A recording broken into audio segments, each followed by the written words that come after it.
अब क्या होता है, बहुत सारे लोग को ये रहता है कि भैया एसईओ का मतलब क्या होता है। एसईओ का मतलब हो गया on page SEO, of page SEO, technical SEO पर बहुत ज्यादा ध्यान नहीं दिया जाता। ठीक है ना, वो ये कहते हैं कि भाई हमारी वेबसाइट का क्या होना चाहिए, ऑन पेज एसईओ होना चाहिए, ऑफ पेज होना चाहिए। अब वो क्या कर रहे हैं, ऑन पेज तो काम करवा लिया, सबमिशन कराए जा रहे हैं, लेकिन टेक्निकल एसईओ पे ध्यान नहीं दिया। ना क्लाइंट को पता होता है ये वाली चीज, ना बहुत सारे लोगों को पता होती है। लेकिन सबसे इंपॉर्टेंट जो चीज है ना, वो सबसे इंपॉर्टेंट चीज है टेक्निकल एसईओ। ठीक है, ये टेक्निकल एसईओ कैसे इंपॉर्टेंट है, क्योंकि मान लो आपकी जब वेबसाइट बना रहे हो तभी आपको पता होना चाहिए कि मेरे को वेबसाइट में क्या क्या चीजों की जरूरत रहेगी एसईओ में रैंकिंग लाने के लिए। अगर मुझे ये चीजें नहीं पता है या मेरे डेवलपर ने मुझे नहीं बताई, डेवलपर तो बताएगा नहीं, वो तो ये बोलेगा, वो जिस चीज में एक्सपर्ट होगा वो उस टेक्नोलॉजी में आपकी वेबसाइट को बना देगा। लेकिन मुझे अगर ये पता हो कि मेरी वेबसाइट का डेवलपमेंट इस तरीके से हो कि उसके अंदर प्रॉपर एचटीएमएल टैग आए, स्कीमा मार्कअप हो, इमेज ऑप्टिमाइजेशन, यूआरएल ऑप्टिमाइजेशन, ये सारे ऑप्शन होने चाहिए, ओपन ग्राफ भी हो, ट्विटर कार्ड भी लगे, यानी कि जितनी मेरी एसईओ की रिक्वायरमेंट है वो सारी रिक्वायरमेंट पूरी होनी चाहिए। तो ये किसका काम है, डेवलपर का काम है। तो ये टेक्निकल एसईओ काम हुआ, यानी कि मेरी वेबसाइट के अंदर ये फीचर होने चाहिए कि ये सारी चीजें मैं कर सकूं, नहीं तो एसईओ भी क्या करेगा, वो कर ही नहीं पाएगा। तो पहली चीज सबसे इंपॉर्टेंट क्या हुई कि मेरी वेबसाइट के अंदर ऑप्शन होना चाहिए किसका, एचटीएमएल टैग डालने के लिए। यानी कि डेवलपर आपको ये चीज बना करके देगा। और क्या होना चाहिए, सेकंड चीज, आपकी वेबसाइट डिवाइस फ्रेंडली होनी चाहिए। क्या होनी चाहिए,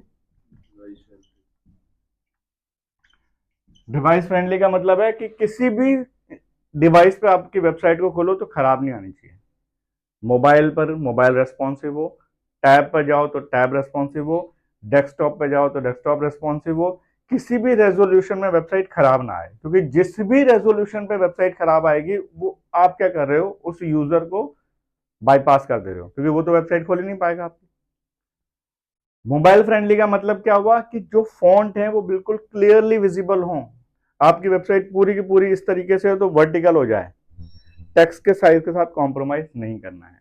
यानी कि text size should be same which is appear on desktop, उतना ही साइज आए, यानी कि टेक्स्ट साइज छोटा हो जाएगा तो फिर वो क्या हो जाएगा, मोबाइल फ्रेंडली नहीं है फिर वो। ठीक है, तो सिर्फ इतना ध्यान नहीं देना कि हमारी वेबसाइट सिर्फ वर्टिकली आ गई है, फॉन्ट साइज वगैरह सब कुछ चीजें आनी चाहिए। तो ये सेकंड चीज क्या आई, पहली चीज आई हमारे पास एचटीएमएल टैग होने चाहिए प्रॉपरली। दूसरी चीज हमारी वेबसाइट डिवाइस फ्रेंडली होनी चाहिए, मोबाइल फ्रेंडली होनी चाहिए। तीसरी चीज क्या होगी हमारी website, light and fast loading, है ना। कोई भी वेबसाइट है अगर वो हैवी है, लोडिंग होने में ज्यादा टाइम ले रही है, तो वो वेबसाइट की टेक्निकल प्रॉब्लम है। इसको हम बोलेंगे टेक्निकल एसईओ में वेबसाइट की रैंकिंग गिरेगी, उसकी रीच कम आएगी, कभी भी वो टॉप रैंकिंग में नहीं आएगी। ठीक, तो ये इंपॉर्टेंट चीज है। अब हमारे पास चौथी चीज क्या आ जाती है, किसी को याद है, साइट मैप। ये साइट मैप क्या करता है, साइट मैप एक्सएमएल क्या करेगा, आपके जो जो पेज साइट मैप पे होंगे वही पेज इंडेक्स होंगे। अगर जो कोई पेज हमारे साइट मैप पे नहीं है तो वो इंडेक्स नहीं होगा, इंडेक्सिंग रिजेक्ट हो जाएगी। Page can not find found on site map और robot.txt, ये एक मैसेज आएगा और इंडेक्स होगा ही नहीं। इंडेक्स नहीं होने का मतलब है एससीआरपी पे नहीं आना। तो क्या होना चाहिए, एक्सएमएल साइट मैप होना चाहिए। और कैसा होना चाहिए, डायनामिक, स्टैटिक नहीं। अगर डेवलपर आपको बोले ना कि वहां से साइट मैप जनरेट कर लो, बोले नहीं, site map should be dynamic. जितने मैं पेजेस क्रिएट करूंगा, जितने मैं ब्लॉक क्रिएट करूंगा, ऑटोमेटिकली साइट मैप पे आने चाहिए। क्योंकि होगा क्या, जब भी क्रॉलर हमारी वेबसाइट पे आएगा तो सबसे पहले कहां जाएगा, साइट मैप के ऊपर जाएगा, और साइट मैप पे देखेगा कितने नए पेजेस ऐड हुए हैं और उनको जाकर के कैश करेगा, इंडेक्स करेगा। तो जैसे ही वो ये देखेगा कि ये वाले पेज नहीं है, मान लो आपने 10 पेजेस बना लिए स्टैटिक, या रोज रोज थोड़ी ना हम साइट मैप जनरेट करते रहेंगे। मेरी वेबसाइट में 500 पेजेस हैं, 1000 पेजेस हैं, 2000 पेजेस हैं, कितने पेजेस हैं, वो तो डायनामिक ही होना चाहिए। robot.txt, robots.txt, ये क्या होता है, यहां से हम अलाउ करते हैं कि कौन से पेज को क्रॉलर इंडेक्स करेगा, नहीं करेगा। ठीक है, इंडेक्स करने का मतलब यहां पे हम सिंपल दो चीजें लिखती हैं, डू फॉलो और नो फॉलो।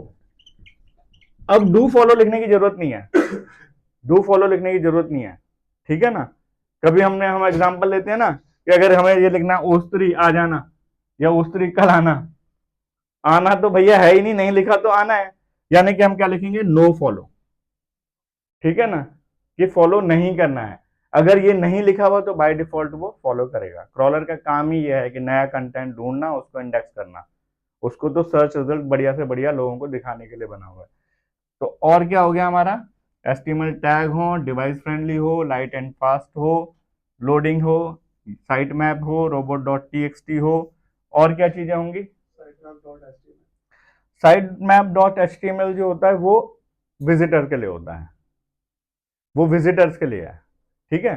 तो वो अगर आप साइट मैप डॉट एच बना सकते हो तो ठीक है, नहीं तो वो इतना मैंडेटरी नहीं है। हाँ, साइट मैप एक्सएमएल है जो ये मैंडेटरी है, ये होना ही चाहिए हमारी वेबसाइट को, ठीक है।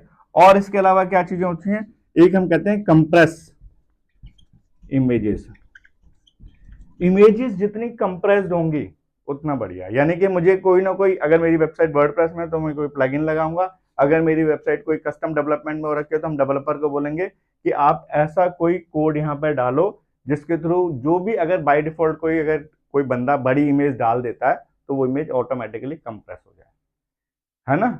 अगर छोटी इमेज है तो आपकी 15-20 केबी से ज्यादा ना हो, अगर स्लाइडर हैं तो 100-125 केबी से ज्यादा ना हो, ताकि 5 स्लाइडर भी अगर मेरे पास चल रहे हैं वेबसाइट पे तो लेस देन 1 MB हो, टोटल पेज मेरा 2 या 3 MB से ज्यादा ना हो। नहीं, अगर जितना लंबा पेज जितना हैवी होता चला जाएगा, लोडिंग में उतना ही टाइम लेगा ना, जितना ज्यादा लोडिंग में टाइम लेगा बाउंस रेट हमारी उतनी ज्यादा बढ़ती चली जाएगी।